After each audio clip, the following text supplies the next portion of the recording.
우리 태 의원님이 이제 아무래도 북한에서 또 고위직을 계셨다 보니까 김정은 띄우기, 이른바 이 우상화 작업 같은 거에 같이 좀 동참을 하셨어야 될 것 같거든요. 이거 관련된 일화가 있으시다면서요? 예. 이 안과 병원과 관련한 이야기인데 네. 북한에서 뭐 여러 이제 의료 계통에 다 낙후하지만 제일 낙후한 분야 하나가 이게 눈 안과입니다. 어느 정도 낙후한가면 네. 북한의 백내장 수술을 도와주려 네팔 의사들이 갑니다. 네팔 의사들이 가서 백내장 수술을 하는 정도예요.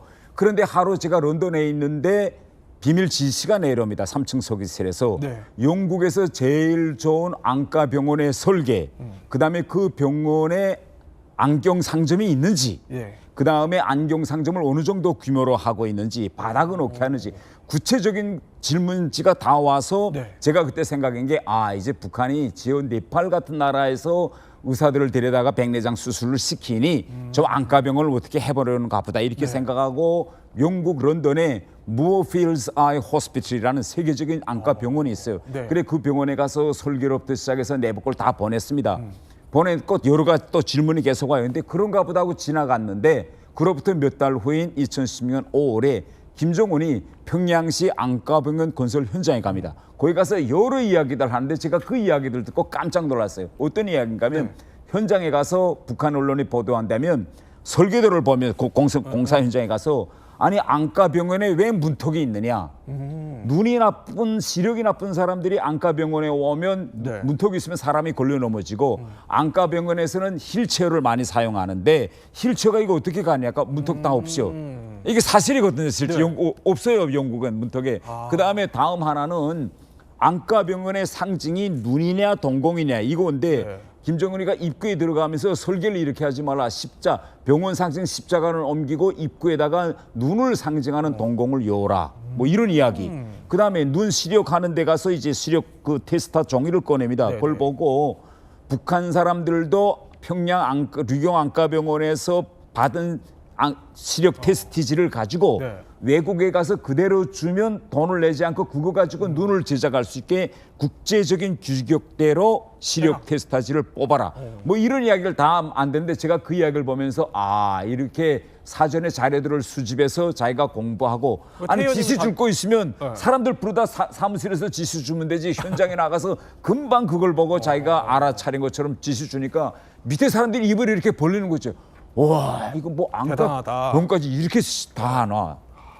그러니까 태 의원님이 결국에 영국에서 다 수집해온 첩보를 바탕으로 그냥 준 자료인데 그걸 그 현장에서 터득해서 그 자리에서 척척 해결하는 척척 해결사의 모습을 주민들 앞에서 보여주는 것이죠. 그러니까 이미 뭐 준비된 자료였는데 마치 이게 척척 김정은이 다 아는 것처럼 연출을 한다라는 말씀이신 거죠. 현장에서 깜짝 놀라더라고 안과 의사들이 그런 말 듣고. 그런데 자, 이런 황당한 우상화 작업에는요, 이게 선대부터 이어져 온 일종의 공식이 숨어 있다고 하는데 그 얘기를 하기 전에 진짜 황당한 영상 하나 보시죠.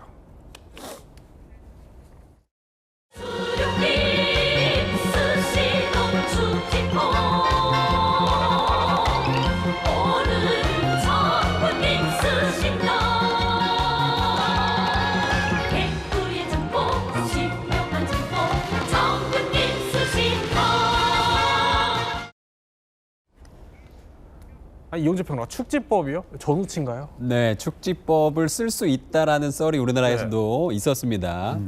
그리고 또 저 노래를요, 우리가 뭐 개그 프로그램 같은 데서 봤던 기억도 좀 나긴 하는데 실제로 축지법을 쓸 수 있는 사람은 없는 것으로 알려져 있지요. 그런데 지금 황당한 것은요, 지금 저렇게 축지법을 쓴다는 뭐 저런 노래가를 실제로 저렇게 부르고 있다는 것도 좀 황당한데 북한의 교과서 내용 중에 황당한 부분도 있습니다. 교과서에요, 김정일이 세계 지도에 한 조선과 일본이 모두 빨간색으로 표시된 것을 보고 분노를 했대요. 그래서 먹으로 일본 지도를 이렇게 새카맣게 칠했다는 거예요. 그러니까 일본 전역이 암흑천지가 돼서 폭우가 쏟아졌다. 지도를 이렇게 칠하니까. 이런 내용이 교과서에 나온다고 합니다. 아니 뭐 태 의원님도 그 교과서 아마 보셨을 수 있겠다 그렇죠. 그런 생각이 드는데. 근데 교과서뿐만 아니라 북한에서는 끊임없이 주민들에게 김씨 일가는 인간이 아니다. 하늘로부터 내려온 길을 받은 사람들이다 이렇게 합니다. 길을 받은 사람들이다. 그래서 노래도 항상 이렇게 백두의 푸른 기상 한 몸에 안고 백두산에 하늘의 기가 백두산으로 내려오는데 그 백두산의 기가 누구에게 갔느냐? 김씨 일가에게 갔다. 김씨 일가한테. 네. 네. 이렇게 노래를까지 만들어서 이제 계속 주민들이 부르게 하는 거죠. 아니 근데 그 원조가 그러니까 더 거슬러 올라가면 김일성 때도 있을 것 같아요. 네. 보니까 아니 김일성이 나타나면 날씨가 바뀌어요? 예. 그러니까 이런 겁니다.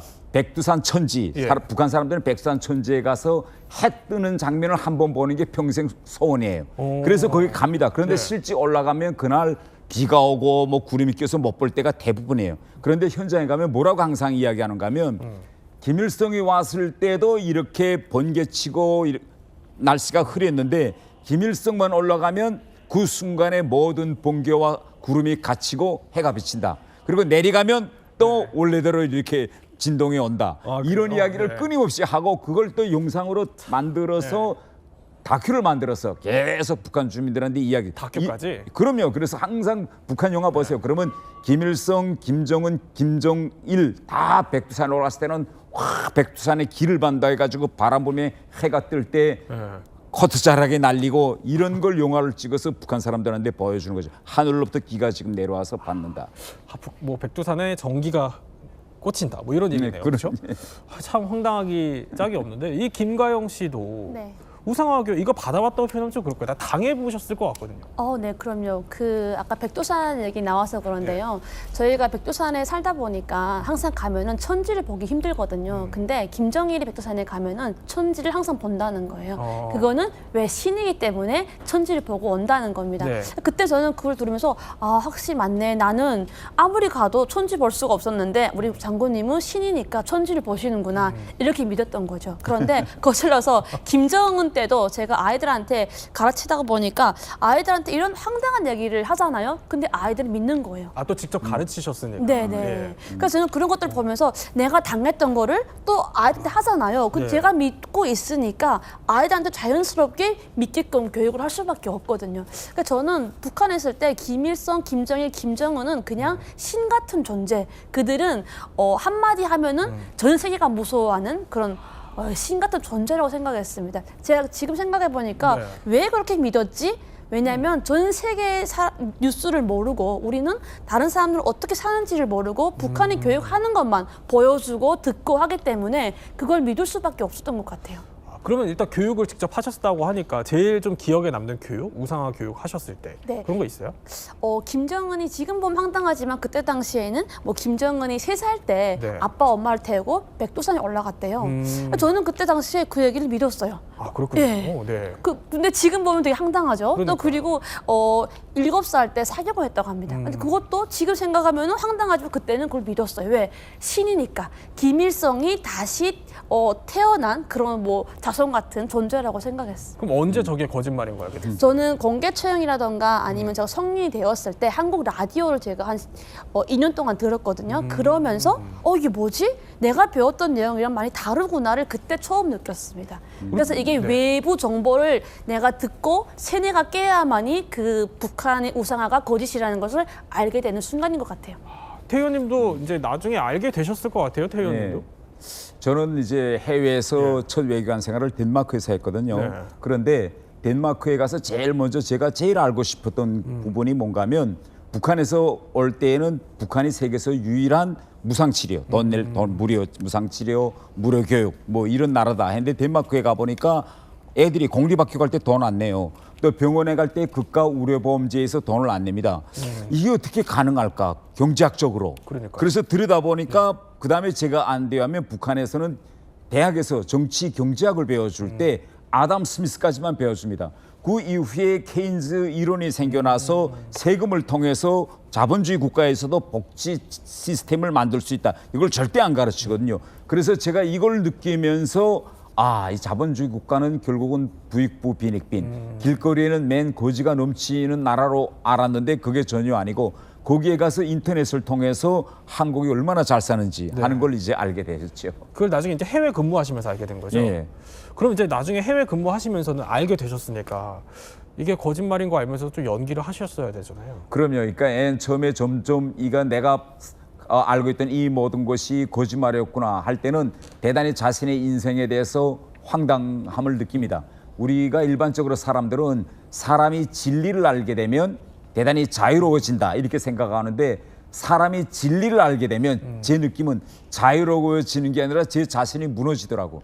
아, 내가 이렇게 속여서 지금까지 이 나이 때까지 살아왔구나. 오늘의 영상 어떻게 보셨습니까?